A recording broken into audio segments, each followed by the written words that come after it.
We're going to do a quick review of this section of the chapter, which is finding the roots of the zeros of quadratic. So where does your U-shaped graph, your parabola, cross the x-axis? So here are the things that you need to know.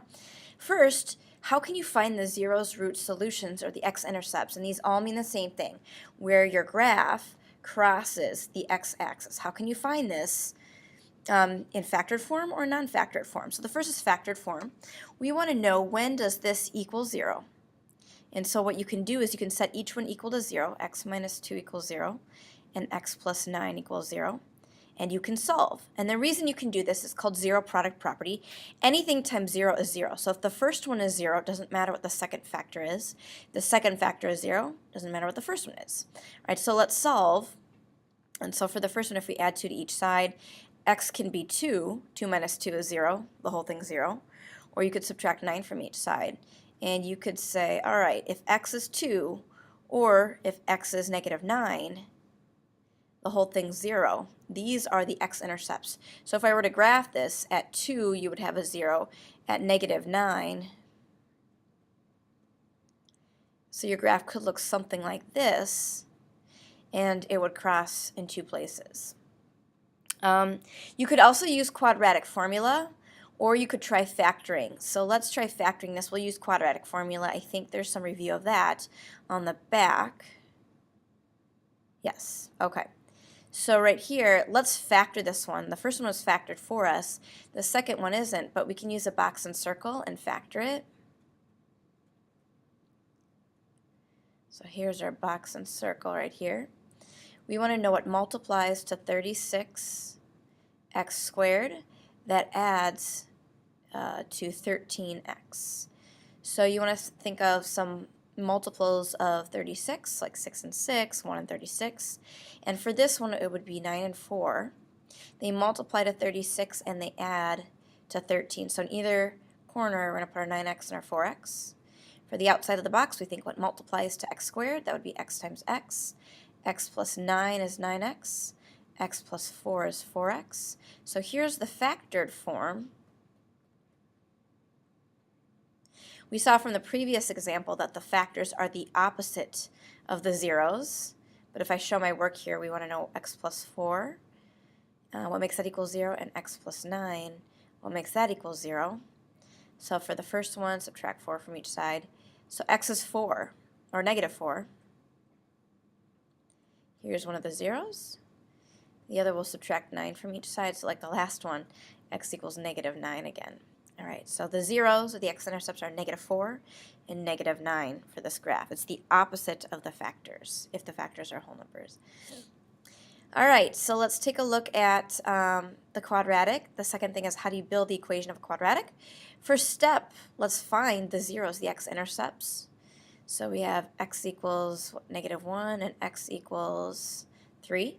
Write them as factors. We know that the factors are the opposite of the zeros. So the opposite of negative 1 is 1. The opposite of 3 is negative 3. Here's the factors.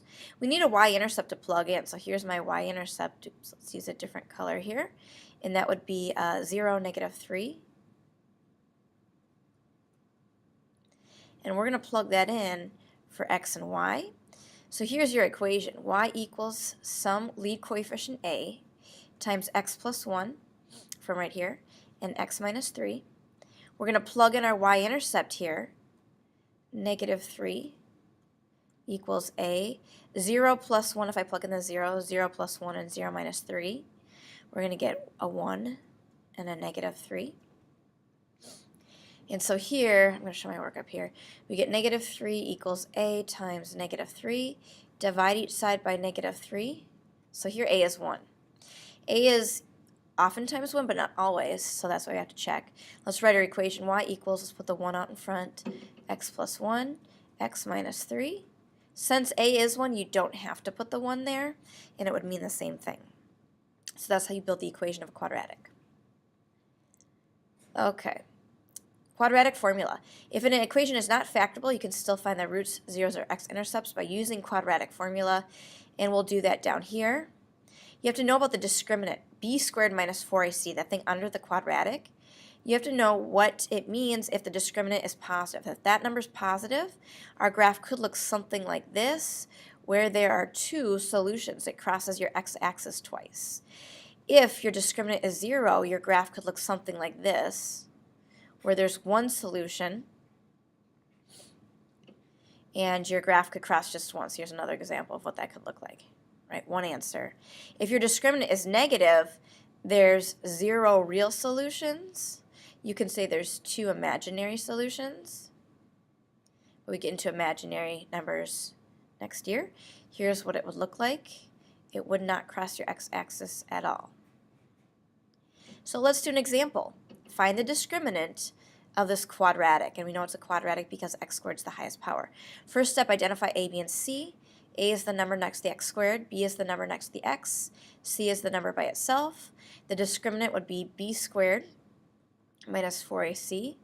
So let's plug in. It would be 7 squared minus 4 times 6 times negative 5. And so if we put that in our calculator, you can just type it in as is. That'd be 49 plus 24 times 5. Let's see what that is. 1 minute.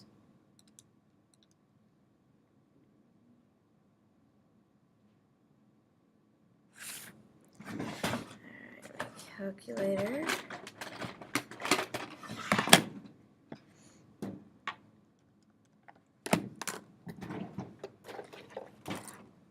Okay, so let's try typing this in.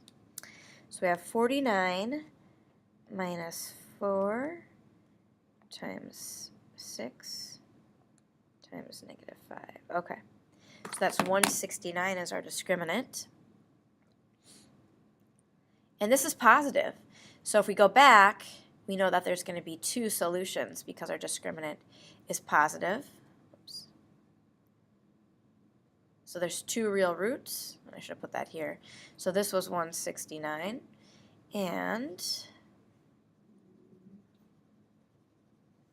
we can say that there's 2 solutions. So let's find the solutions using quadratic formula. X equals opposite b plus or minus the square root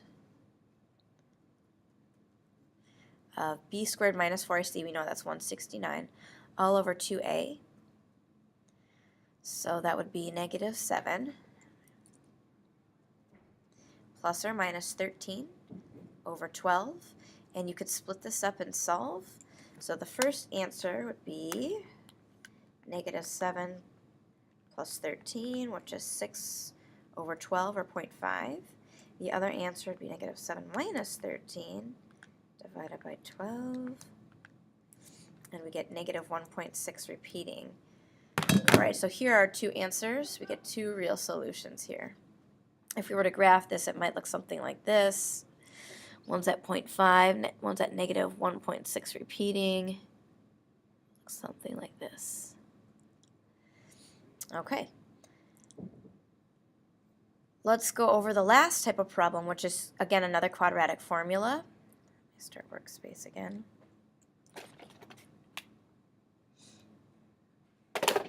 Okay, using quadratic formula, find the zeros, solve, find the x-intercepts. Remember, solve means find the x-intercepts. First step is a, b, and c. We got 9, we got 3, we got, oh, we need 0 on one side, so I'm going to subtract 12 from each side. We'll get 9x squared plus 3x minus 12 equals 0. So c is negative 12, not a positive 12. All right, so plug in a quadratic formula. X equals opposite b plus or minus the square root of b squared minus 4ac all over 2a. So I'll use a different color.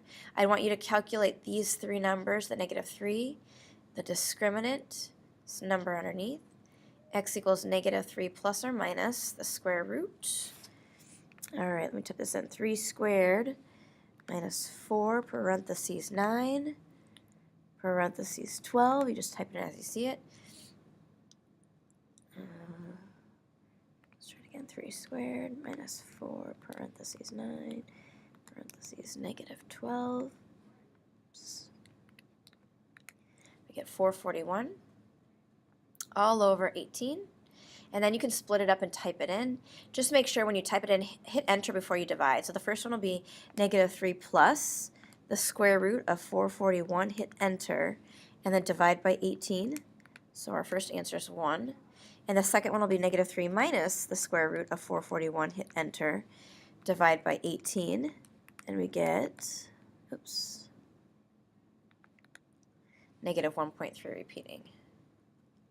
So here are our two answers. We can say this equals x, this equals x.